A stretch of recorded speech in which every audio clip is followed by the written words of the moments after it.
Hola, ¿qué tal? Muy buenas tardes, tengan todos ustedes. Bienvenidos al Festival del Libro Mazatlán 2022. Yo soy Jaime Contreras, editor de la revista Proceso y colaborador de Ediciones Proceso. Y antes de hablar del libro, quiero presentarles a mi compañera Beatriz Pereira, autora del libro Pelotero por amor al béisbol.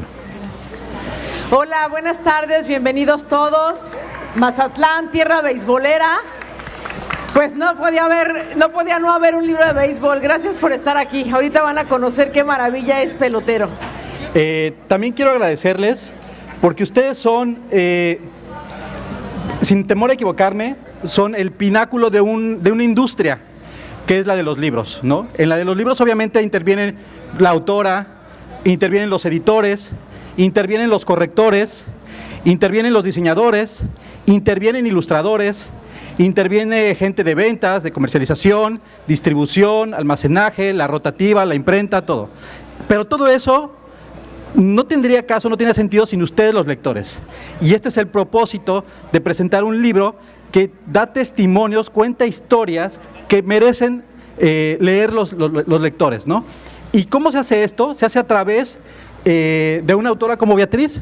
Quiero comentarles que Beatriz es una periodista de deportes, esencialmente de deportes, conocida y reconocida y respetada en el medio, de los medios de comunicación. Y lo que hace diferente a Beatriz de los demás, y que está plasmado su trabajo aquí, en este libro de Pelotero, por amor al béisbol, es las herramientas que utiliza para contar historias.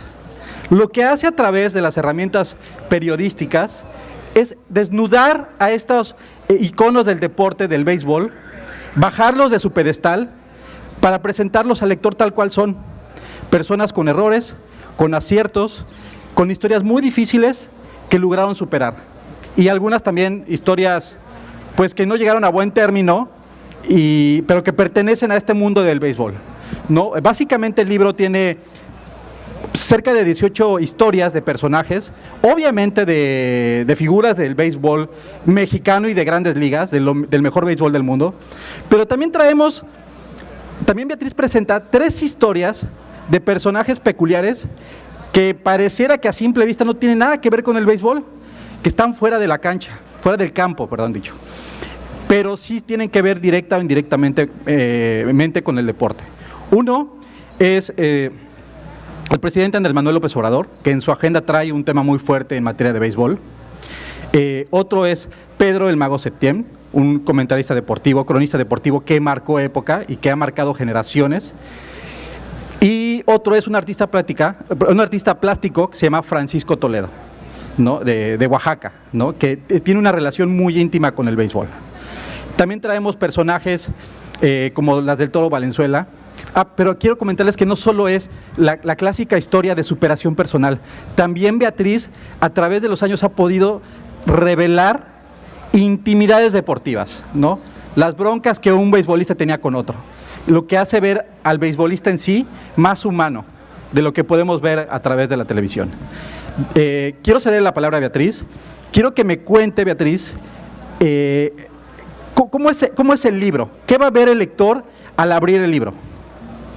Bueno, Jaime ya les decía que son 18 historias. Yo les quiero decir que una de esas 18 historias es la de José Urquidi, a quienes ustedes conocen y quieren, pelotero mazatleco, hecho aquí en los campos de béisbol de la Liga Quintero. Es una de las historias. José Urquidi juega actualmente en Grandes Ligas, está con los Astros de Houston, y la historia de José Urquidi se llama Una máquina de lanzar strikes. José Urquidi jugó la Serie Mundial con los Astros de Houston y le tocó abrir un juego importantísimo, el juego número 3, porque su manager decidió seleccionarlo, porque ahora hay muchas estadísticas en el béisbol. Entonces decidió el manager que necesitaba un pitcher que tirara muchos strikes para poder enfrentar al equipo al que se iban a enfrentar. Tenían que ganar ese juego 3. José Urquidi fue seleccionado, jugó ese encuentro, lo ganó. Entonces, bueno, orgullo de un pitcher reciente, un jugador reciente que pudo llegar a Grandes Ligas, insisto, hecho en México, porque él se hizo en los campos de béisbol de Mazatlán y luego se fue a Grandes Ligas. Otra historia que también les puede sonar conocida, porque pues acá juegan los Venados de Mazatlán, seguramente ustedes son fanáticos de los Venados, y en los Venados hace algunos años jugaban los hermanos González, Edgar y Adrián González, los dos jugaron en Grandes Ligas. Adrián, bueno, pues es nada menos que el pelotero mexicano mejor pagado en Estados Unidos. El equipo de Boston le dio un contrato de $136 millones, y su historia es fantástica porque es hijo de un hombre que es fanático al béisbol, que tuvo 3 varones y que a los 3 chamacos les gustó el béisbol. Entonces, pues el papá dijo, no, pues vamos a llevarlos a jugar. A la mamá ni le gustaba el béisbol ni le importaba, ahora la señora lo ama. Los 3, David, Edgar y Adrián, que era el chiquito. Entonces, pues a ver, ¿quién va a jugar? No, pues David es el que se ve más bueno, pues David no la hizo. No, pues luego Edgar, no, pues Edgar nadie lo pelaba. No, pues el Adrián, el chiquito. Entonces Adrián, desde que era muy muchachito, era muy bueno para batear. Su papá, que ellos vivían en San Diego, les había contratado un entrenador del Comité Olímpico de Estados Unidos y se los llevaba a los dos a entrenar. Cuenta el papá y cuenta Edgar cómo ellos entrenaban a las 5 de la mañana hasta que vomitaban del cansancio, pero les decía el entrenador, mientras los demás descansan, ustedes trabajan y ese trabajo se los va a pagar el deporte. Para no hacerles el cuento largo y no adelantarles lo que van a leer, bueno, pues Adrián es el pelotero de posición, o sea, un jugador que no es pitcher, que ha tenido mejores números como mexicano en las Grandes Ligas. Y Edgar, pues le costó muchísimo llegar. Hay mucha gente que dice, no, pues es que lo llevó el hermano, no es que fue por el hermano. Pues miren, Edgar picó piedra en ligas menores, un pelotero de ligas menores sufre mucho, pueden ganar apenas $1,000 al mes. Con eso tienen que comer, pagar su renta, pues la sufría, ¿no? Los papás le tenían que ayudar con dinero para que llegara, pero este muchacho no se amilanó y dijo, pues yo me voy a quedar aquí hasta que pueda llegar, hasta que un día logró debutar, solo jugó 2 años en Grandes Ligas, pero bueno, Edgar González también logró el sueño de jugar béisbol en las mayores. Si hablamos de otros personajes, Sergio Romo, ¿a qué no sabían que Sergio Romo es el pelotero mexicano que tiene más anillos de serie mundial? Tiene 3, ganó 3 series mundiales jugando con los Gigantes de San Francisco, y la historia de Sergio Romo es maravillosa porque es hijo de unos lechugueros de la zona de Michoacán y de por ahí de Jalisco también. Migraron a California, eran pescadores de lechuga en California. El papá quería jugar béisbol con los Diablos Rojos aquí en la Liga Mexicana y su papá le decía, no, tú no pierdes el tiempo jugando béisbol, esas son pendejadas, eso no te vas a morir de hambre. Y entonces el papá se quedó siempre con las ganas de jugar, pero cuando sus hijos eran chiquitos, después de que se iban a piscar ahí las lechugas, se iban a los campos de béisbol. Y un día, pues el Sergio Romo, que es un chaparrito, todo flaco, que vivía pues en una zona de pandilleros, que pues, no, o sea, vivía en una zona de mexicanos, y él pues conocía, ¿no?, la gente con la que trataba ahí. Un día lo invitan a jugar a la Universidad de Alabama, su manager era un gringo blanco, se lo llevó, veía que era buen jugador, pero un día Sergio Romo iba a romper el récord, un récord de jugadores ponchados. Y el manager entró al campo y lo sacó y le dijo, aquí ningún mexicano va a venir a romper ningún récord. Y pues Romo se peleó con el manager, pues se insultaron, lo corrieron del equipo. Romo vivió el racismo en un estado como Alabama. Entonces es la historia de un muchacho que no era ni de aquí ni de allá. Sergio Romo, a su edad, ahorita acaba de firmar un contrato por una temporada más y $2 millones. Sergio Romo lanza una pichada que se llama slider, y ese slider que tiene Sergio Romo es venenosísimo, domina a los bateadores, y pues es fantástico ver que este mexicano sigue triunfando en Grandes Ligas después de que vivió una historia de racismo. Una historia más, Esteban Loaiza, seguramente lo conocen más porque era el novio de la Jenny Rivera, la grupera. Pues Esteban Loaiza es de Tijuana. Esteban Loaiza, sus papás pues no tenían mucho dinero, pero a sus chamacos también les gustaba el béisbol.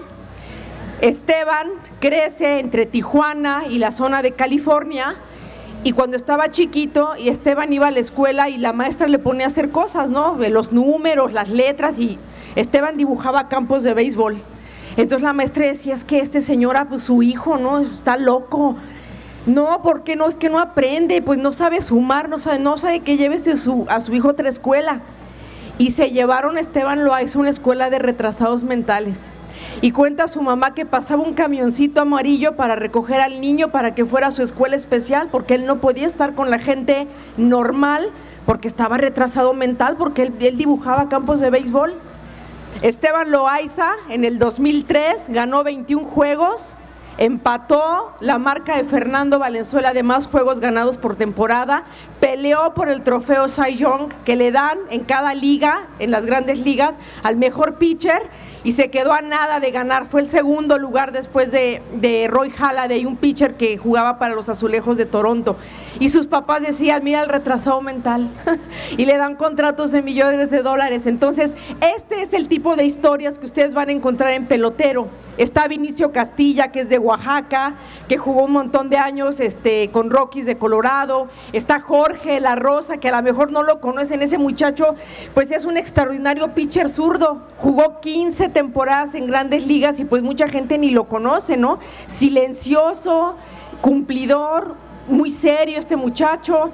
Está también historias como la de Pancho Ponches. Ustedes sí conocen a Pancho Ponches, a Francisco Campos, este jugador que estuvo con Venados de Mazatlán, que un día ponchó a 20 rivales y por eso le pusieron Pancho Ponches. Está su historia de cómo él era un catcher que luego se convirtió en pitcher. Está la historia de su tío, de Cisco Campos, que Cisco Campos estaba llamado a ser el Héctor Espino después de que Espino ya se iba, y Cisco Campos tuvo un accidente en la carretera cuando jugaba para los Mayos de Navojoa, perdió una pierna, y dice Cisco Campos, la gloria se acaba en un día. Pasó de ser el próximo Héctor Espino a ser un jugador olvidado que después de él ya nadie se acordó. Entonces, bueno, le paso el micrófono a Jaime porque yo hablo mucho, yo me emociono. Dice Jaime que yo estoy enamorada de mis personajes y la verdad es que sí, porque si a ustedes les gusta el béisbol, pues van a encontrar aquí a las personas que han visto jugar en el estadio o en la tele o que han leído las crónicas, y si no les gusta el béisbol, van a encontrar historias de personas como ustedes de carne y hueso, que enfrentan adversidades, que les va mal un día en el trabajo, que les va de pronto re mal en la vida y dicen, Diosito, ya suéltame, ¿qué hiciste? Pero que se siguen empeñando, que brincan los obstáculos, que no les importa el racismo, que no les importa que los baten, que nadie los quiera, que los corran, que no puedan llegar a grandes ligas. Ellos son ganadores porque pudieron triunfar en la vida. Entonces es, bueno, parte de lo que les quiero empezar a contar. Y es que ya Betty dio una probadita de lo que van a encontrar ustedes en el libro, pero merece la pena decir que este libro es como en 3 tiempos. Lo primero que van a encontrar es la presentación, es el prólogo de Juan Villoro. Es una pieza que incluso para la gente que no es pelotera, que no le gusta el béisbol, es una pieza que les va a encantar del escritor Juan Villoro, acerca de las historias que Beatriz ha recolectado como a lo largo de ¿cuántos años de trabajo? Desde 2003 empecé a escribir las historias. Entonces tenemos como para abrir boca esta pieza del escritor Juan Villoro, y tenemos la presentación de don Alfredo Harpelú, ¿no? Un agente de béisbol que le ha metido lana al béisbol y que vale la pena ver cuál es su sentir respecto de este trabajo periodístico y sobre el béisbol. Luego ya podemos encontrar dentro del libro, además de las historias, algunas imágenes históricas, como una foto padrísima que vale la pena que la vean. De hecho, está en ese stand a la venta el libro de Pelotero, por amor al béisbol. Beatriz incluso después va a firmar algunos ejemplares para quien lo desee. Pero les comentaba de estas fotos, por ejemplo, del Toro Valenzuela. Es una foto que vale la pena hasta enmarcarla. No, lástima que viene en este formato pequeño, pero vale la pena, vale mucho la pena. Betty, quiero que nos cuentes, porque estamos de acuerdo que hasta hace unos años este mundo del deporte en general ha sido cerrado o muy difícil para las mujeres. ¿Cómo es que tú te abriste paso para recolectar estas historias? Bueno, pues primero porque mi papá era pelotero, por supuesto. Mi papá era un aficionado al béisbol, somos yucatecos, Y desde que yo era chica, pues ya vivíamos en la Ciudad de México, pero mi papá se iba a jugar béisbol llanero y pues me llevaba, ¿no? Entonces mi casa estaba llena pues de los bats, los guantes, las pelotas, la arcilla, ¿no? La tierra está roja, ¿no? Estaba todo embarrada mi casa de eso siempre. Y cuando yo iba a Mérida, mi tía, su hermana, mi tía Jenny, me llevaba al Estadio Carta Clara a ver a jugar a los Leones de Yucatán. Entonces, cuando estaba en México, yo me sentaba del lado izquierdo de la tercera base del Parque El Seguro Social, pues de los Tigres, ¿no? Y cuando estaba el verano, pues me iba a ver a los Leones. Entonces crecí ahí con esos amores felinos. Y pues yo quería ser pelotero. Entonces dije, pero soy niña. Pues las niñas no juegan béisbol, ¿no? Más en esa época, ¿no? Yo tenía pues 6 años cuando Fernando Valenzuela ganó la Serie Mundial de 1981. Y yo decía, yo quiero ser Fernando Valenzuela. Pero pues soy niña, ¿no? Y como chingados voy a jugar béisbol, ¿no? Pero entonces en la tele salía el Mago Septién en Televisa, cuando Televisa transmitía los juegos, todos los juegos de Fernando Valenzuela estaban en la televisión abierta. Entonces yo decía, pues yo creo que lo que hace ese señor, pues que habla bien bonito, yo lo puedo hacer, ¿no? Ni sabía que se llamaba cronista de béisbol o de deportes, ¿no? Cuando yo llego a la secundaria, llega la orientadora vocacional. No, pues que qué quieren estudiar, a ver. Y ya saben, ¿no? Todas. Qué abogada, qué maestra. Tú no, pues yo quiero ser el Mago Septién. No, y pues ya sé quién es, ¿no? Entonces ya la orientadora vocacional investigó, me dijo, tú quieres ser una cronista deportiva. Y me dijo, pues mira, aquí está el folleto, tú tienes que ir a la universidad, estudiar ciencias de la comunicación y pues para que seas cronista de deportes. Pues obviamente no llegué a ser cronista de deportes porque la verdad pues hablo bien feo y pues narro peor. Sí he narrado porque me han aventado al ruedo, pero me da mucha vergüenza y creo que no lo hago bien, pero creo que lo que sí me salió bien fue escribir, pero a base de practicar, ¿no? O sea, de leer mucho sobre todo, por eso estas ferias son una joya, porque para saber escribir hay que saber leer primero. Y lo decía el propio Jorge Luis Borges, no me enorgullezco tanto de lo que he escrito, sino de lo que he leído. Y yo me enorgullezco mucho de lo que he leído, porque gracias a lo que he leído, yo nunca me imaginé hacer un libro para empezar. O sea, yo decía, no, los libros los escribe Cortázar, Borges, ¿no? Uno aquí es junta letras, ¿no? Ahí en la revista Proceso. Pero entonces ellos tuvieron la culpa, porque yo iba haciendo mis pininos, ¿no? Yo escribía mis historias.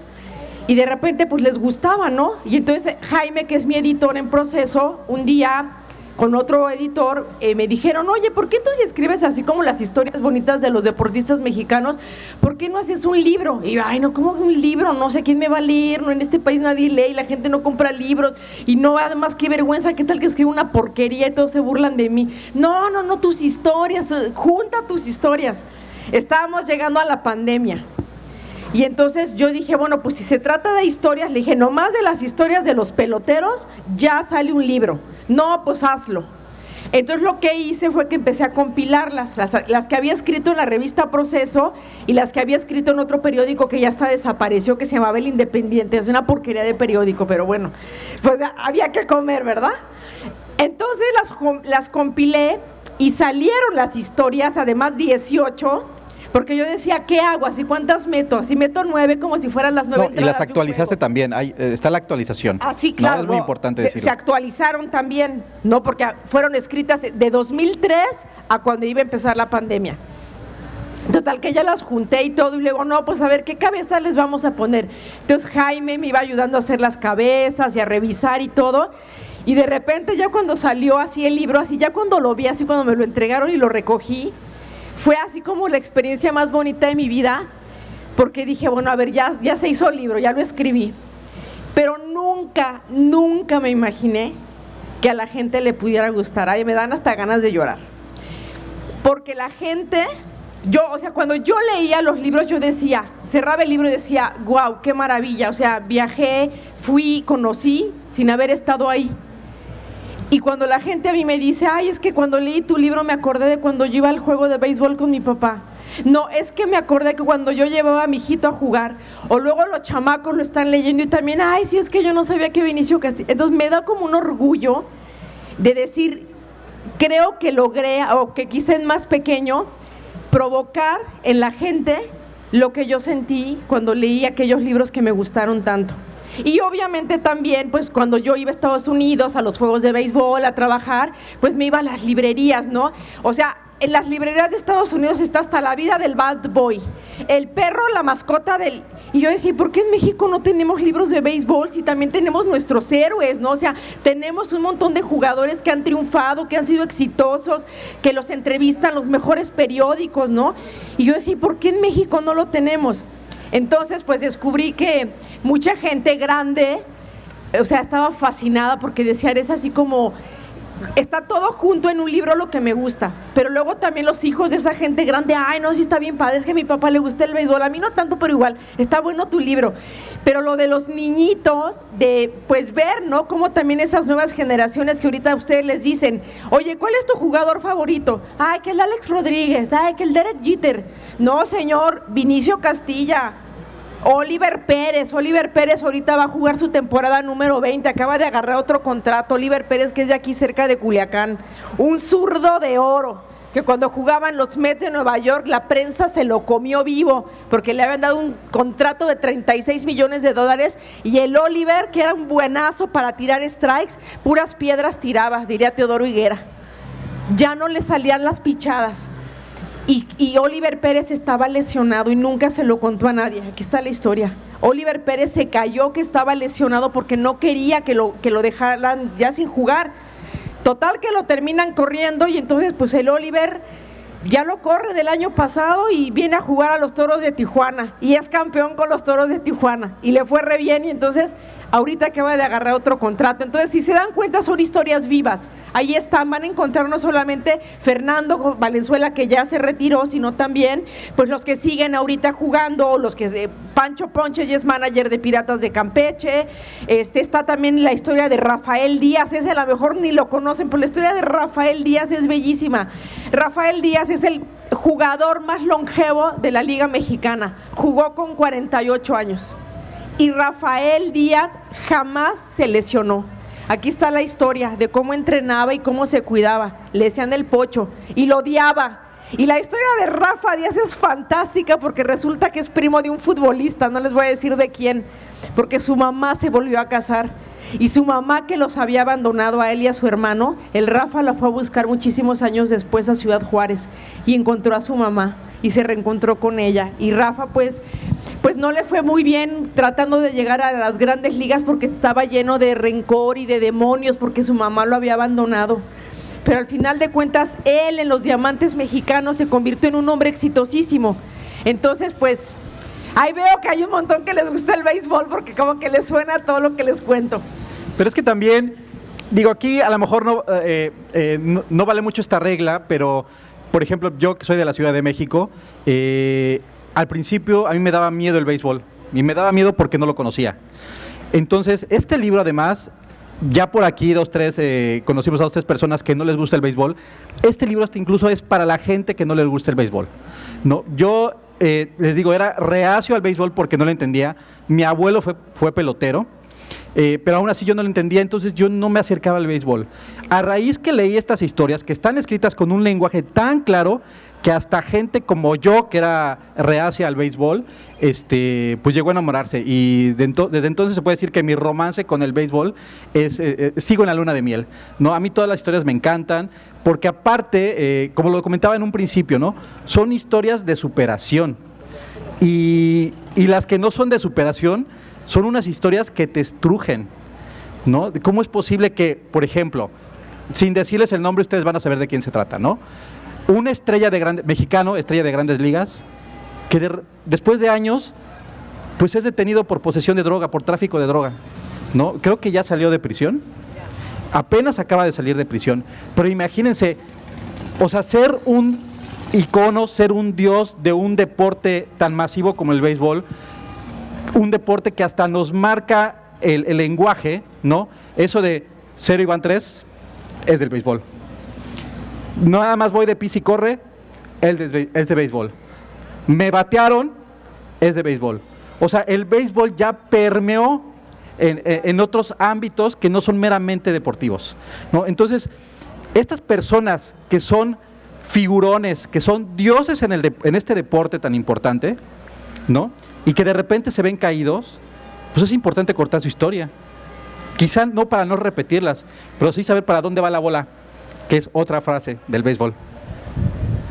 Bueno, entonces, a ver, ¿qué nos queda? Pues decirles que aquí está el libro, que lo compren, que lo lean con mucho amor. Lo van a disfrutar. El libro se llama Pelotero por amor al béisbol, porque este libro está lleno de amor. Está lleno de amor porque, pues, a ver, yo amo el béisbol porque yo amaba a mi papá. Entonces, como por querer estar muy pegada a mi papá, pues amé un deporte. Y luego amé a sus jugadores, y luego amé las jugadas, y luego amé las series mundiales. Pero los protagonistas del libro, pues también jugaron béisbol por amor. Aguantaron lo que tuvieron que pasar por amor. Están enamorados de su deporte. El nombre viene de la película de Por amor al juego, la de Kevin Costner, que seguramente la vieron, y si no la han visto se la súper recomiendo, y nace de la historia justamente de Francisco Toledo. Jaime y yo estábamos comiendo el día que murió Francisco Toledo, era 5 de septiembre. Más o menos, sí. Y entonces vimos la noticia y me dijo, oye, mire, el artista plástico se murió como Toledo. Y yo nada más le comenté, oye, ¿sí sabes que Francisco Toledo tiene un montón de obra relacionada con el béisbol? No, ¿cómo? ¿Por qué? Pinturas, fotografías, me parece que hasta litograbados. Intervino caretas, bats, pelotas, cuadernillos, unos papalotes con peloteros que él dibujaba, la reja del estadio de la Ciudad de México, que es nuevecito, que se llama Alfredo Harpelú, la reja que está ahí la hizo Francisco Toledo. Entonces me dijo, ¿y por qué no escribes un texto? Y yo, ay, no, o sea, ¿cómo? O sea, que a nadie le importa. No, sí, hazlo. Y entonces lo que hice fue que busqué a Isabel Grañén, que es la esposa de Alfredo Harp, porque ella era muy cercana a él. Le entrevisté a ella, entrevisté a una fotógrafa, la doctora Graciela Iturbide, que se fue con él un día a la Mixteca, donde había unos emúes, que son como avestruces. El maestro Toledo les decía, ¡ay, vamos a las avestruces! Y le pidió a Alfredo Harp que le prestara los arreos y el peto de un catcher, ¿no? Porque decía, si yo me pongo esto, me veo como, tengo las patas como las avestruces, como los emúes. Y se hicieron unas fotos divinas, algunas de ellas están en el libro. Y resulta que la doctora Isabel Grañén me cuenta la historia de cómo ella era pues una chamaquita, conoció a Alfredo Harp, ella trabajaba al lado del maestro Toledo y un día Alfredo Harp le empezó a cortejar. Entonces el maestro pues estaba como enojado, ¿no? De que, aquí mi discípula ya se le están llevando enamorada, ¿no? Y la manera como Alfredo Harp les quiso decir a Alfredo y la manera como el maestro Toledo le quiso decir a Harp y a la señora Isabel, que digamos ya tenía así como pues su permiso para que fueran novios y todo, les hizo una pintura, un dibujo de béisbol. Y a partir de entonces Alfredo Harp le empezó a pedir pues que le hiciera más cosas, ¿no? Y entonces Alfredo Harp tiene literal casi un museo lleno de cosas y es increíble el trabajo de Francisco Toledo, porque hay que decirlo, aunque todo el mundo le dice que es el artista oaxaqueño, él en realidad es veracruzano, es de la zona del sur de Veracruz, de por ahí de Minatitlán, a donde pues en los años 40 llegaron muchos jugadores negros que traía un empresario de la época que se llamaba Jorge Pasquel, que pues gastaba mucho dinero en traer a los negros. No los querían en Grandes Ligas porque en Grandes Ligas no jugaban los negros. Entonces Pasquel fue visionario y dijo, pues esos caballos hay que traerlos acá. Y así tuvimos un Martín Digo, un Culpa Pavel, y la obra de Toledo se centra en la belleza de estos jugadores negros que él vio cuando era chamaco. Entonces quiso hacer un homenaje en su obra al pelotero negro, al pelotero que estaba allí en Veracruz, y que pues la verdad el Mago Septién, yo fui discípula del Mago Septién y me contaba, es que no viste el mejor béisbol. Él me decía, no, nena, lo que ves ahora es pura cochinada. No, nena, el béisbol de antaño es el que verdaderamente vale la pena. Y me contaba de todos estos personajes, ¿no? De Ramón Bragaña, o sea, los que eran los monstruos de la época, ¿no? Claro, no me tocó leerlo nada más, en los pocos libros de béisbol que hay en México, pero eso hace grandioso también a Toledo, ¿no? Como una persona que que siempre tuvo también esta visión de vamos a llevar el conocimiento, la cultura a los lugares más lejanos, a los lugares más pobres. Bueno, pues le hizo su homenaje a los peloteros negros, ¿no? Oye, Viti, pero me gustaría que también la gente supiera cuál ha sido la historia más difícil que has podido recabar, obviamente para tu trabajo impreso, pero también para el libro, y por qué. Ay, pues la verdad la más difícil no fue la de un pelotero, con todo de que son bien difíciles de entrevistar. Fue la del presidente López Obrador. No crean que lo entrevisté cuando ya era presidente, lo entrevisté cuando era candidato. Y era 2006 y el presidente andaba por todo el país.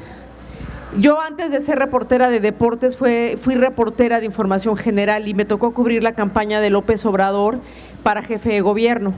Y conocí ahí a César Yáñez, que fue su jefe de prensa por muchos años.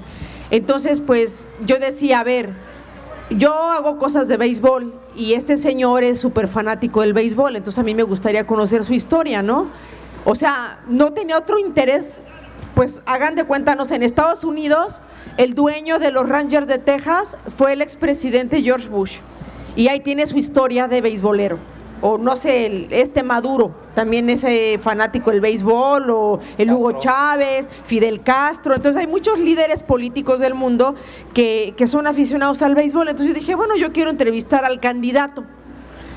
Y entonces pues yo dije, no, pues ya le digo a César y ya me dice que sí. Pues para no hacerles el cuento largo, correteé a César Yáñez durante un año todos los días. Le hablaba y le decía, César, ¿qué pasó? ¿Qué te dijo Andrés Manuel? Es que lo quiero no, pues es que dice que no tiene tiempo y que no tiene tiempo. Pero un día estaba yo en Mérida con mi familia y me enteré que allá andaba él de gira.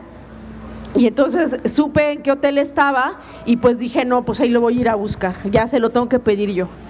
Y entonces ya llegué y pues ya saben, ¿no? Cuando él va a algún lugar así, toda la banda y todo el mundo pegado así con él, y el presidente, el futuro presidente. Y yo pues llegué y me abrí paso entre toda la raza y le dije, así me le colgué del brazo y le dije, oiga, yo soy la reportera que lo quiere entrevistar y no me voy a ir de aquí hasta que no me dé mi entrevista. Y así lo abracé, ¿no? Y entonces me volteó a ver, ¿no? Y me dijo, tú eres la del béisbol. Y yo, sí, yo soy la del béisbol. Y le dije, mire, ya tengo un plan. Usted ahorita va para Cancún, entonces yo me voy a subir con usted a su camioneta y entonces en el camino lo voy a ir entrevistando. Y entonces ya cuando acabe la entrevista, mire, yo me bajo y aquí vengo con mi tía, mire, se la presento, ella también le gusta el béisbol. Ella se va a ir en un coche atrás de nosotros y donde se acabe la entrevista, usted ahí me baja y yo me regreso a Mérida. Ya ven cómo se ríen. No, mira, a ver, César, dile, el lunes. Pero no le puedes decir a nadie, voy a ir a la liga tranviaria, ahí te espero, voy a macanear primero, y me ves que yo entrene y luego te doy tu entrevista. No, hombre, pues yo llegué toda ilusionada porque además la liga tranviaria está en la colonia de al lado de donde yo había crecido cuando era niña, en la Ciudad de México. Y dije, no, pues conozco perfecto los campos, todo. Llego y ya saben, todos sus amigos peloteros, el Zurdo Ortiz, el Martín Terrazas, el hijo de Martín Terrazas, el que le pasa la bola, el Héctor García, bueno, ya saben. Y entonces yo me senté a ver la práctica y la verdad me sorprendió porque dije, o sea, sí mueve bien el guante, ¿no? Sí le pega bien a la bola, ¿no? Terminó la entrevista, ya se limpió el sudor y me dice, te voy a dar 15 minutos, apúrale. Entonces lo empecé a entrevistar, pero ahí descubrí que si hay algo que puede atrapar y embrujar al presidente, es hablar de béisbol. O sea, hagan de cuenta que es así como un niño que lo llevan a la dulcería. Y los 15 minutos se convirtieron en una hora. Entonces me contó toda la historia de cuando era chiquito y cómo allí en la zona de Macuspana y en Tepetitán él jugaba con todos los chamacos y que se iban en las panguitas, ¿no? A los otros pueblitos aledaños a jugar y solamente pues el equipo que ganaba el pueblito local le daba de comer. Me contó cuando se fue a la Ciudad de México, cómo jugó en el equipo de la Facultad de Odontología. O sea, me contó toda la historia.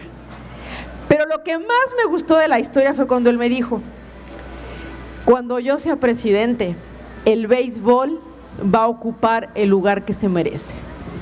Y me contó todo el proyecto que quería hacer, que él iba a hacer unas escuelas de béisbol y que además él ya se había reunido con Slim y que ya le había reclamado que por qué puros equipos de fútbol tiene y por qué no le invierte al béisbol.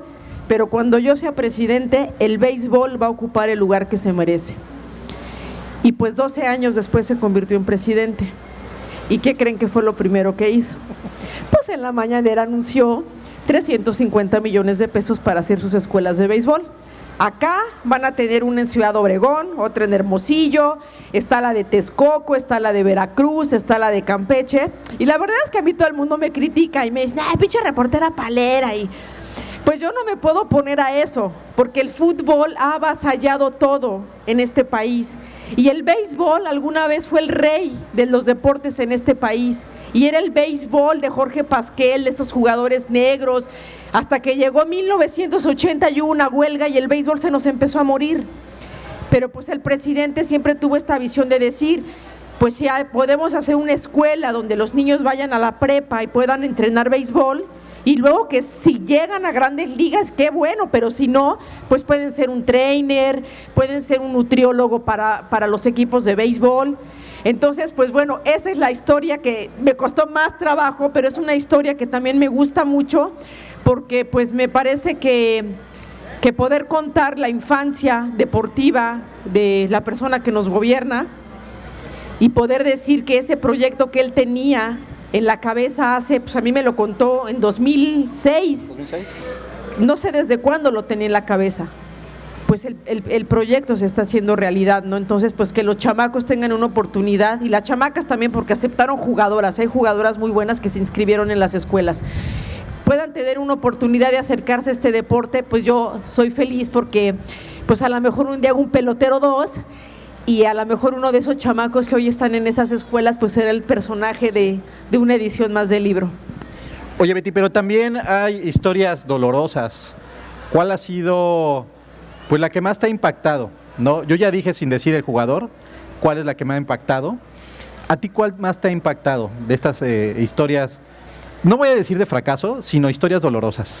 Pues la de Esteban Loaiza.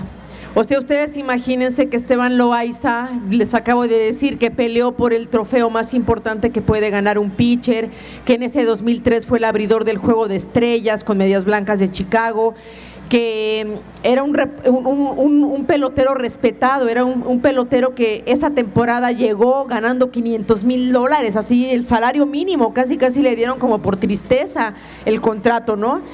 Y que Esteban Loaiza se haya podido levantar porque venía ya de una caída, de un divorcio que le había hecho perder mucho dinero, pues verlo cómo se levantó y se encumbró y que se le empezó a comparar, ¿no?, en el número de triunfos con lo que había hecho Fernando Valenzuela fue impresionante, ¿no? Me tocó entrevistar muchas veces a Esteban Loaiza, me toca cuando se retira, me tocó verlo en la selección nacional, ustedes se van a acordar, es que ay, me emociono tanto, cuando México le ganó en el Clásico Mundial de Béisbol a Estados Unidos, que los eliminaron, que fue fantástico porque además el pitcher abridor por Estados Unidos era Roger Clemens y ahí jugaba Alex Rodríguez, o sea, eran unos caballones. Y México le ganó a Estados Unidos y además le robaron un jonrón.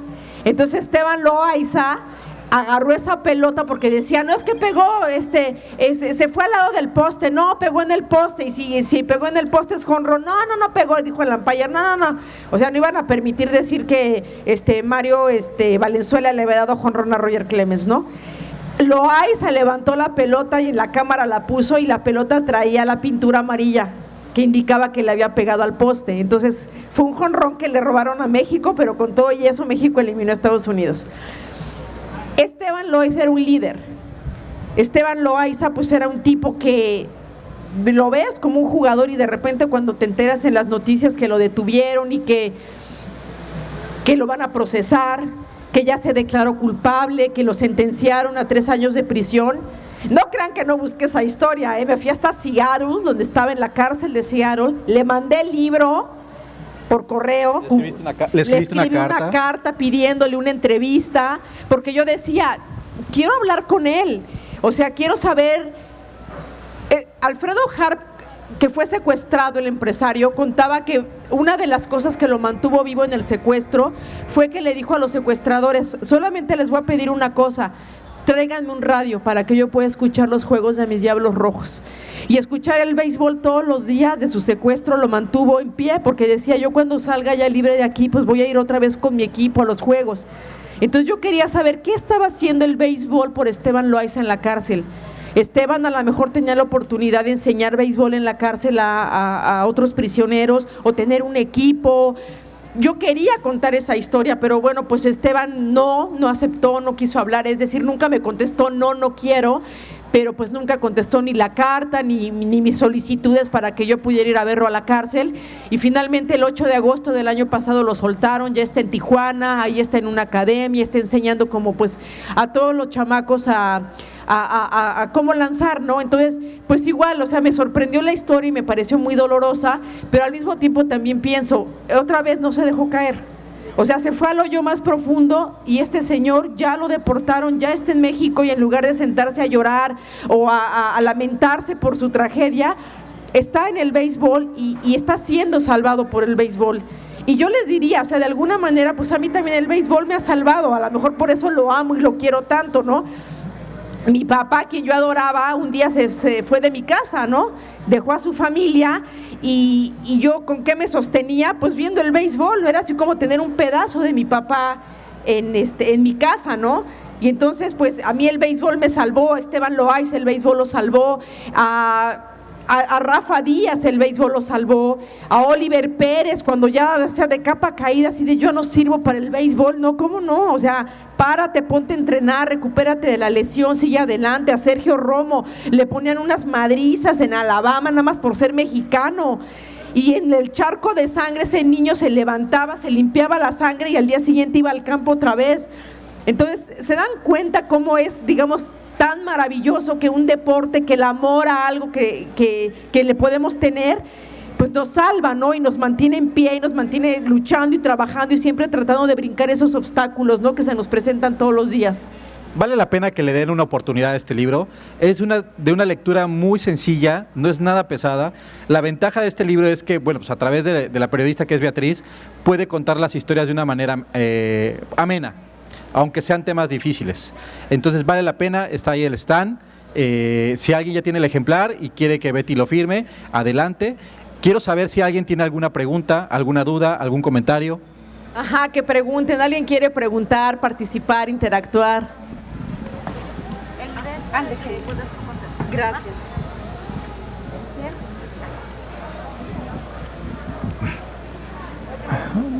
Buenas noches, mi nombre es Giovanni Arrieta. Tuve la fortuna de escucharte en una radiodifusora con cobertura nacional, creo que era CIR, hace como unos 6-8 meses, hablando sobre tu libro. Me encantó lo que platicaste, ya parte lo estás diciendo aquí. Inmediatamente me puse a buscarlo. Recuerdo que habías dicho que lo vendían en Sanborns. Desgraciadamente acababan de quitar el Sanborns aquí, pero lo conseguí de todas maneras, y tuve la fortuna de regalárselo a 2 personas apasionadas del béisbol en Navidad. Lo guardé para Navidad y pues es un tesoro que ellos valoran mucho, ¿no? Te quiero preguntar algo. Recuerdo que dijiste algo sobre las reglas no escritas o los códigos que nadie conoce, que solamente los peloteros son entre ellos. Por ejemplo, cuando debuta un jugador en grandes ligas entre mexicanos, que hay ciertos códigos que a veces uno no conoce, pero que se dan entre ellos. Por ejemplo, creo que contabas uno sobre los hermanos González, ¿sí? Ya te reíste. y la otra es, te quiero preguntar también si sientes que algún pelotero no te dijo todo lo que querías escuchar o se detuvo como para que no entraras tanto a su intimidad, o te dijo algo de que te lo voy a decir pero no lo pongas en el libro, como dicen los reporteros, fuera de grabadora, ¿no? Pues esos son mis 2 inquietudes, la de los códigos entre los peloteros mexicanos y sobre si alguien se quedó sin decirte todo. Bueno, a ver si sobre lo de los códigos, esa historia se cuenta en la de Edgar González. que la historia de Edgar González se llama Si el béisbol ya no es para mí. Le iba tan mal en ligas menores que él pensaba que así ya no servía para el béisbol, entonces habló con Dios y le dijo: Diosito, si el béisbol ya no es para mí, dame una señal y yo me voy. Pues como el béisbol sí era para él, un día lo contratan los Padres de San Diego, donde también jugaba su hermano Adrián González, y le toca debutar a Edgar contra los Cachorros de Chicago. Y ahí jugaba un pitcher, el Toro Zambrano, un venezolano. Y entonces Adrián le dijo al Toro que le hiciera como ahí el favor de pasarle una recta cuando le tocara su turno al bata a Edgar, pues para ver si en el día de su debut él podía pegar un hit, no para decir que el día que debutó en Grandes Ligas también dio hit. Y entonces pues se mandaron los códigos entre ellos y Adrián le dijo a Edgar: ¡Ey, ya te toca batear! Te van a pasar a la recta, entonces atento, o sea, te la van a poner ahí el flancito para que la bates. Y entonces pues Edgar conectó la pelota y pudo dar su primer hit ese día. Y cuando ya del hit dice en base está en primera base, Zambrano se quitó la gorra y le hizo una reverencia hacia la primera base a Edgar, y Edgar lo interpretó como diciéndole: maestro, eres el hermano del Titán González, a mí me ibas a dar tu primer hit, con todo el orgullo lo hice, ¿no? Entonces, ¡ay!, hasta se me enchina la piel. Y la otra historia es la de Rafa Díaz, que aunque Rafa Díaz me lo contó en la entrevista, luego me dijo: pero eso no lo pongas. Rafa Díaz me cuenta que cuando él llegó a la Liga Mexicana del Pacífico con los Mayos de Navojoa, era compañero de Fernando Valenzuela. O sea, Fernando ya era el toro, ya era el caballón que venía de los Dodgers. Y Rafa pues era un chamaquillo, un novato que iba ahí llegando. Pero Rafa Díaz, a pesar de que nació en Ciudad Juárez, desde adolescente su papá se lo llevó a vivir a Estados Unidos y entonces lo llevaron a Los Ángeles. Y estaban bien amolados, o sea, me dice que vivían como en un cuartito de 40 metros, ahí todos los hermanos y la esposa y los nuevos niños de su papá, y no tenían pues nada de dinero, pero nada más caía tantito dinero, y el papá se los llevaba al Dodger Stadium para que vieran jugar a Fernando Valenzuela. Y entonces Rafa lo amaba, o sea, imagínense, la fernandomanía, él como un chamaco y viendo pues que un muchacho moreno, del norte del país, igual que él, era una estrella en Grandes Ligas, creció admirándolo. Cuando le toca de compañero de equipo en los Mayos de Navojoa, pues el Rafa estaba todo emocionado, pero al Rafa le decían el Pocho, porque aunque había nacido en México, pues estaba en Estados Unidos y hablaba español y hablaba inglés, y pues Pocho, ¿no? Siempre. A Rafa le choca que le digan Pocho. Y cuando estaban en el camión viajando hacia una gira, Fernando Valenzuela se paró y lo retó a golpes. Y entonces el Rafa: ¿y yo por qué? ¿No? ¿Yo qué hice? No, pues por Pocho. ¿Pero qué? No, yo te voy a pegar por Pocho. Pero señor, ¿yo qué le hice? No, pues yo te voy a partir la madre porque eres Pocho. Entonces, pues dice Rafa que él se quedó completamente sorprendido, porque decía: pues es mi ídolo, o sea, ¿por qué me quiere pegar? ¿Por qué me está diciendo esto?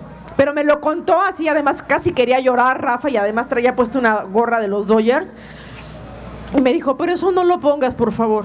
O sea, me dice: no, porque yo no quiero hablar mal de él, es el toro y hay que respetarlo.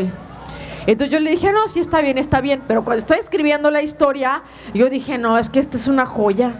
O sea, al muchacho se le cayó el ídolo. Por eso es lo que yo les digo, estos personajes son de carne y hueso. O sea, sí son extraordinarios deportistas, pero también cometen errores y hacen este tipo de cosas que todos nosotros hacemos, como el Will Smith que le pegó al Chris Rock en los Oscars, ¿no? Entonces le escribí y le dije: oiga, Rafa, ya sé que me dijo que no lo ponga y todo. Le dije: pero deme chance, o sea, le pido permiso que me deje ponerlo, porque yo creo que sí es importante, se trata justamente de humanizar a los jugadores. Entonces me dijo: bueno, sí, ponlo, pero no va a ser lo más importante del texto, ¿verdad? Y le dije: no, o sea, lo más importante del texto es usted, su historia, pero esta es una anécdota importante, porque además lo que Rafa me dice en el texto, a la gente hay que decirle que está bien que nos admiren, que les guste cómo juguemos, pero tienen que entender que somos humanos y que somos de carne y hueso y que no somos dioses, que esto de los ídolos a lo mejor no es tan bueno, ¿no? O sea, el propio pelotero diciéndome esto, ¿no? Entonces, pues esa es la historia que aunque no me daba permiso de ponerla, luego lo convencí. y por fortuna, pues creo que soy buena entrevistadora. Entonces siempre que he entrevistado a un jugador, me dice, igual Fernando Valenzuela me dijo, tienes 15 minutos. Y me eché hora y media con Fernando Valenzuela. Cuando me tocó, fíjense, o sea, qué joya. Yo nunca había visto jugar a Fernando Valenzuela en vivo, nunca. Cuando vino a jugar acá a Mexicali, Fernando ya tenía 46 años y seguía jugando. Yo dije en proceso, mándenme, yo quiero ir a entrevistar al Toro. Fui, me consiguieron la entrevista, me tocó por primera vez verlo pichar en vivo en el estadio de los Águilas de Mexicali. Lo vi, pues, lo macanearon, jugaron con Obregón y le fue re mal, pero lo vi, y ¿saben qué? Fue el último juego de Fernando Valenzuela. Entonces, pues me tocó verlo ya pues grande, cansado, pero ese señor también enamorado del béisbol. Y también me dijo, 15 minutos, hora y media, ya iba a empezar el juego y ya me querían así sacar. Y Fernando, ¿qué? Ya nos vamos, ya no me vas a seguir entrevistando. Y yo, no, ya, gracias señor, ya hasta le pregunté hasta lo que no le tenía que haber preguntado. Él fue difícil de entrevistar, pero al final de cuentas sí también me puso sus entrañas en las manos y pues ahí está la historia. Y creo que es de las historias que más agradezco porque pues Fernando Valenzuela siempre va a ser el mejor pelotero mexicano en las grandes ligas. Y luego por allá atrás había alguien más. Sí, buenas noches. Soy Héctor Gastelum. En uno de tus comentarios comentaste que el béisbol era considerado el rey de los deportes. No me convence esa manera de pensar, pues, pero todavía aquí en Sinaloa, en gran parte de México, en Estados Unidos, seguimos considerando el béisbol como el rey de los deportes. ¿Qué me puedes comentar al respecto? No, creo que lo expresé mal, señor. Lo que quise decir es que el béisbol, muchos años en México, fue el deporte más importante. A nivel nacional era nuestro deporte rey por la calidad de peloteros que vinieron a jugar acá y por lo importante que era. Porque además hay que decir, México es el único país que tiene dos ligas. Tiene liga en verano y tiene liga en invierno.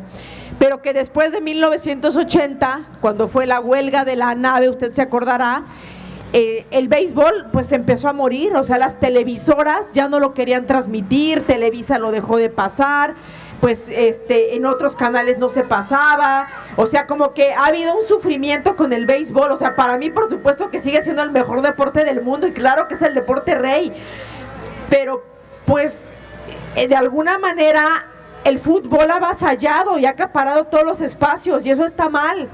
Porque pues no solamente debería ser el fútbol, debe ser el béisbol y también otros deportes, ¿no? Pero el fútbol pues es una industria muy grande, muy poderosa que pues ha convencido a la gente de que pues es el mejor deporte, ¿no? Porque le pones a la tele, en 2 horas ya empezó, ya se acabó, ya viste quién ganó, aunque no haya goles, aunque hayan empatado, o sea, el fútbol de pronto es un deporte, un producto de mala calidad en México y está en todos lados. Y el béisbol, sobre todo los últimos años, ha tenido un renacer muy importante, ¿no? En la liga de verano y en la liga invernal. Pero pues las televisoras no piensan igual, señor. Y mucha gente que dice, es aburrido, ay, qué flojera, ay, no le entiendo. Vayan, si nunca han ido, aquí tienen un estadio. Nada más vayan y canten, bailen. Igual al principio no le entienden, pero la verdad no es difícil. O sea, gana el que mete una carrera más y además siempre gana, no hay empates. Y cuando empiecen a aprender un poquito más el pitcher, el tipo de lanzamientos, que si la recta, la curva, el slider, el tenedor, y ven cómo se mueve la pelota, o ven un home run espectacular, o ven un duelo de picheo. O sea, aquí está mi testigo, yo te lo evangelicé. O sea, su abuelito era pelotero y su abuelito que quiso meter el béisbol y no pudo. Y yo ya le lavé el coco y espero haberles lavado el coco ahorita a todos ustedes también para que se enamoren del béisbol. Sí, buenas noches. Mi nombre es Leo.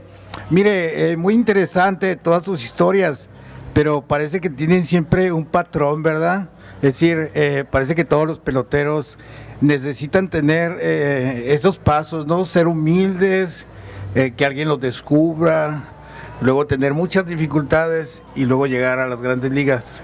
Es decir, usted vio un patrón que se repite en todas estas historias y la otra es no hay una manera más fácil de llegar a las grandes ligas. Es decir, el personaje tiene que pasar por todo este proceso de ser humilde, como en el caso de Fernando Valenzuela, que pues jugaba en campos de tierra, por casualidad alguien lo descubre y a él parece que la manera fue un poco menos humillante que a otros. Es decir, se tiene que humillar el pelotero para poder lograr este camino tan complicado. Pues mire, creo que la palabra correcta no sería humillar, sino más bien sacrificio. ¿Qué patrón existe? Que nuestros peloteros nacieron en un ejido, nacieron en ranchos. La cuna del pelotero mexicano son los lugares más pobres de México. Y a mí eso que me indica, que no importa que hayas nacido en la tierra, Esperemos que ya no sea. ¿Tienes talento? ¿Tienes disciplina? ¿Estás dispuesto a pagar el precio de llegar a ese camino tan largo que es a Grandes Ligas? Vas a llegar. Y ellos estuvieron dispuestos a hacer ese sacrificio. Me sorprende ver que Fernando Valenzuela nació de un ejido chiquitito que si ahorita ustedes van a Chihuahua, sigue estando en la misma tierra que cuando Fernando salió de su casa. O esa zona de Cerro Azul, Veracruz, de donde salió Francisco Córdoba, que además el scout que lo buscó lo fue a bajar de un árbol, porque Francisco Córdoba no quería. Y Francisco Córdoba, literal, el texto se llama De la Sierra a Grandes Ligas. Lo bajaron de un árbol y este muchacho, sin siquiera hablar inglés, con trabajos, con la pena hablaba español, se fue a jugar y ¿saben qué hizo? Lanzó un juego sin hit ni carrera combinado con otro mexicano, Ricardo Rincón, con los Piratas de Pittsburgh. Y es un hecho histórico que solamente 2 mexicanos han podido hacer, lanzar en Grandes Ligas un juego sin hit ni carrera. Vinicio Castilla, era un muchacho flaquito, mal comido de Oaxaca. Fue a romperla con el bate Estados Unidos. Entonces, el camino a Grandes Ligas no es fácil, porque ¿saben qué dice Grandes Ligas? Yo voy a Venezuela y voy a Dominicana y hasta abajo de una piedra saco un pelotero. Entonces los mexicanos no los quieren, esa es la verdad, no los quieren porque me sobran peloteros. Por eso los casi 130 peloteros mexicanos, desde Melo Almada, que fue el primero en llegar, hasta el último que ha llegado, tiene tanto mérito, porque ningún otro deporte ha exportado tantos jugadores a la mejor liga del mundo como el béisbol. Entonces nos tenemos que sentir orgullosos del béisbol, porque el fútbol no exporta esa cantidad. El fútbol, usted lo mismo puede tener un chamaco, Luis García, que pues es de una buena cuna y puede jugar fútbol, pero aquí no hay el Pitín Ramos, por ejemplo, ese que es de acá de Sonora. Roberto Ramos sí es un hijo de un señor empresario, bueno, pues está tratando de llegar a Grandes Ligas, no sé si va a llegar, pero ese sí sería una historia que se sale del patrón. Un muchacho de una familia de dinero, que no nació en un rancho, que no nació en un ejido, que sí pudo llegar. Jaime ahorita me recordaba la historia de Juan Gabriel Castro. Juan Gabriel Castro, 17 años jugando en Grandes Ligas como pelotero de posición porque sabe tocar la bola. Oiga, no da jonrones, no macanea, no batea para 300 y juega 17 años en Grandes Ligas, ¿no es un chingón? Y además se convierte en manager y califica por primera vez a México a los Juegos Olímpicos en el béisbol.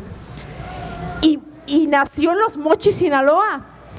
Y Juan Gabriel Castro, ya cuando estaba en la Academia de Pastejé, que los más viejos se van a acordar, la Academia de Pastejé, que era la escuelita de béisbol de los peloteros mexicanos, por ahí tenían que pasar a fuerza antes de irse a Estados Unidos.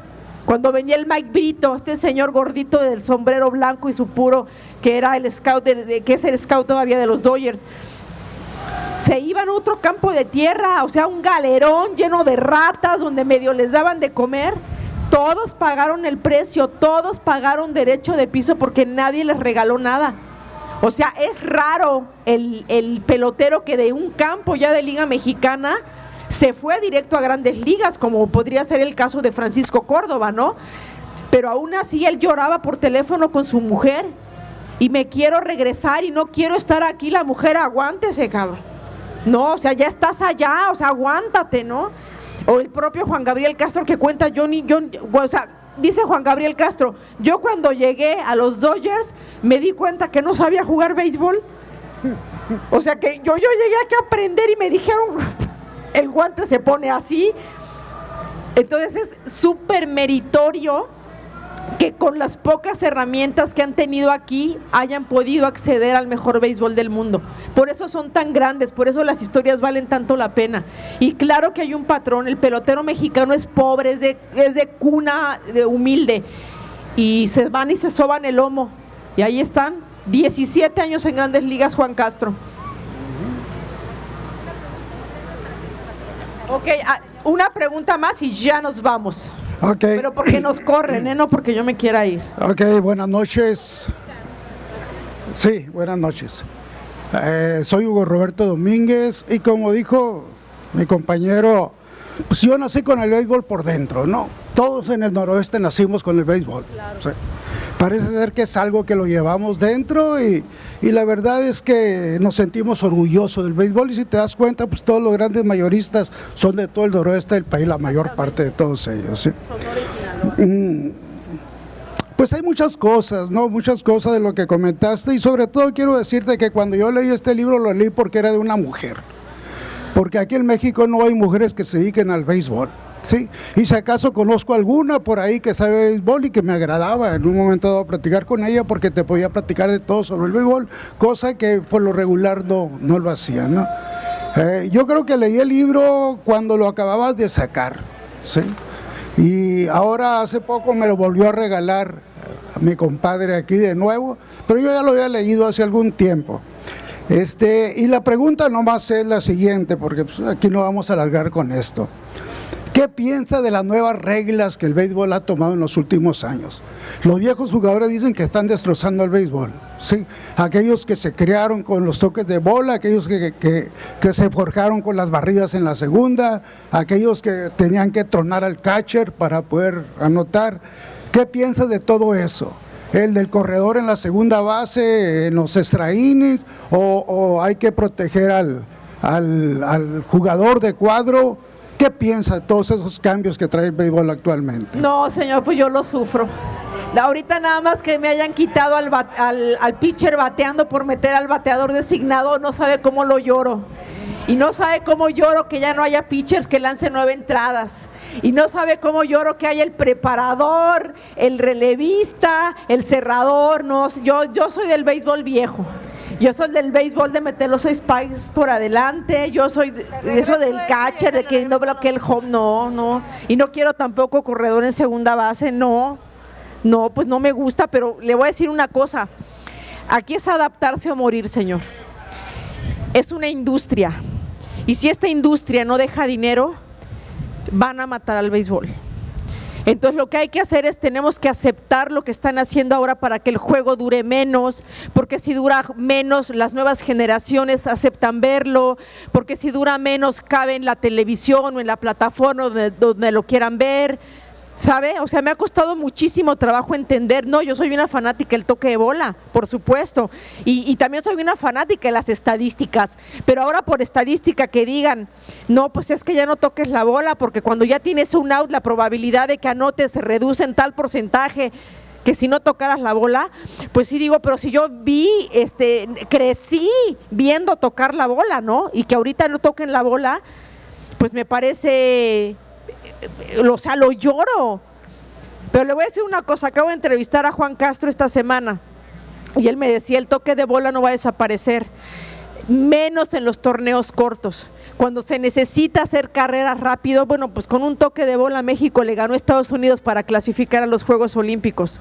Lo malo es que el pelotero no sepa tocar la bola ahorita, porque el béisbol de ahorita es el jonrón, el batazo largo, no, ya no es el batazo aquí corto, esto que le llaman el béisbol pequeño, ¿no? El que juegan los japoneses, por eso son los mejores del mundo. Yo creo, señor, que hay que adaptarnos, pero también creo que van a regresar muchas de esas cosas que nos están quitando. Van a regresar porque le dan espectacularidad al juego y porque pues existimos un grupo de personas que todavía queremos eso y que ya le digo yo, ya evangelicé a Jaime y yo voy por la vida evangelizando a todos. Entonces me parece que mientras haya managers que quieran seguir implementando esto, pues lo vamos a seguir teniendo, aunque sea lo poquito que nos dejen. Pero así se lo digo, esto es un negocio, nos adaptamos o se nos muere el béisbol. Y yo no concibo mi vida sin ver el béisbol.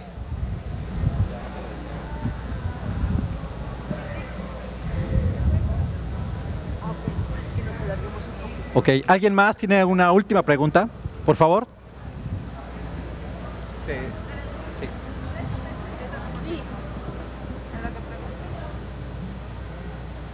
Sí, buenas tardes a todos. Soy Jesús Aguirre, también amante del béisbol, generacional, 3 generaciones con mi padre. Pues un agradecimiento y una felicitación, ¿verdad? Y qué bien que hace esto por el béisbol, ¿verdad? Y realmente lo hace muy bien. Lo que sí, sí noto una pregunta, ¿por qué no es cronista y aprende un vocabulario beisbolesco, no? Bueno, esa es mi pregunta. A ver, toda tu opinión. Yo la he escuchado, de hecho en Canal 11, en la temporada pasada, los domingos a las 9 de la noche, el programa Pelotero va a haber una segunda temporada, tengo entendido. El programa se llama en la temporada pasada Pelotero a la bola. Lo hace muy bien, fíjese. Creo que no se escucha por eso, pero lo hace muy bien. No, es que mire, señor, yo tengo la voz medio aguardientosa y la verdad hablo feo y luego soy bien majadera. Y yo admiré tanto al Mago Septién, que yo respeto tanto a la gente que narra.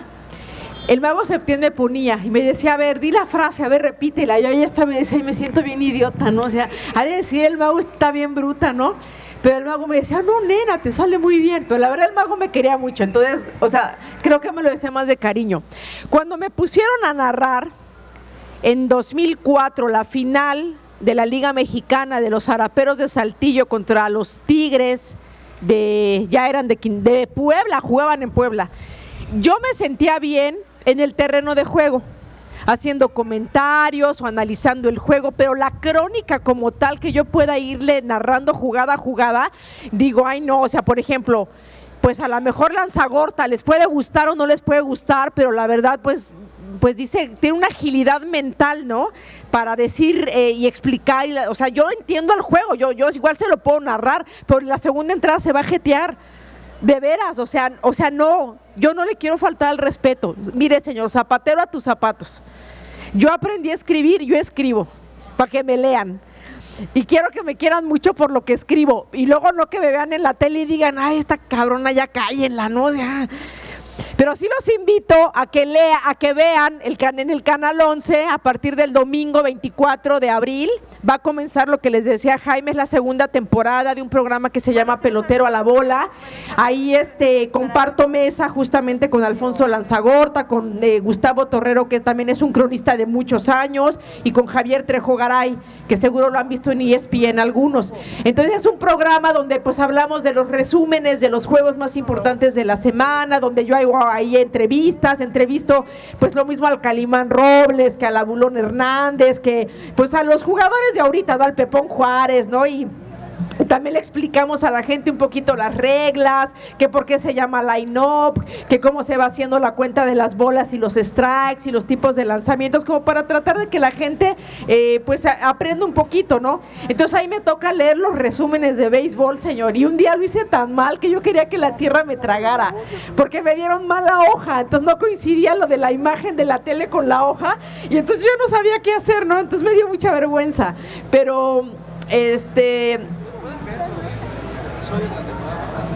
sí, los episodios de la temporada pasada están en YouTube, en el canal de Canal 11, entonces vean el programa, les va a tocar temprano a ustedes, nos van a poner, me parece que a las 9 de la noche, les toca a ustedes el domingo a las 8 de la noche acá, entonces pues ya que estén en su casita, se avientan los resúmenes de los juegos de la semana y y pues ya ven lo que hacemos allá, pero creo que es lo único que voy a poder hacer, señor, no me siento con la voz ni con la capacidad de poder hacer una narración digna de ustedes que son súper fanáticos del béisbol, ¿no? Entonces, no quiero que no les guste mi trabajo.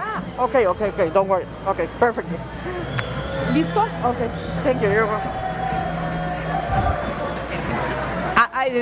Va a venir Marina Taibo, ahí viene. Pero antes de irnos, sí quiero agradecer su asistencia. Ha sido muy importante y muy enriquecedora para nosotros. Y también gracias al Festival del Libro Mazatlán 2022 por esta gran oportunidad de estar aquí con ustedes. Sí, yo también les quiero decir gracias porque vinieron muchos y porque estuvieron bien atentos. Gracias por escucharme. Gracias al Festival del Libro de Mazatlán. Gracias a Mazatlán. En Mazatlán la vida es bella, como dice el corrido de Mazatlán. Aquí hasta un pobre se siente millonario. Entonces yo hoy me siento millonaria. Muchas gracias por venir. Les aprecio mucho su tiempo y su atención. Los abrazo. Muchísimas gracias, Beatriz.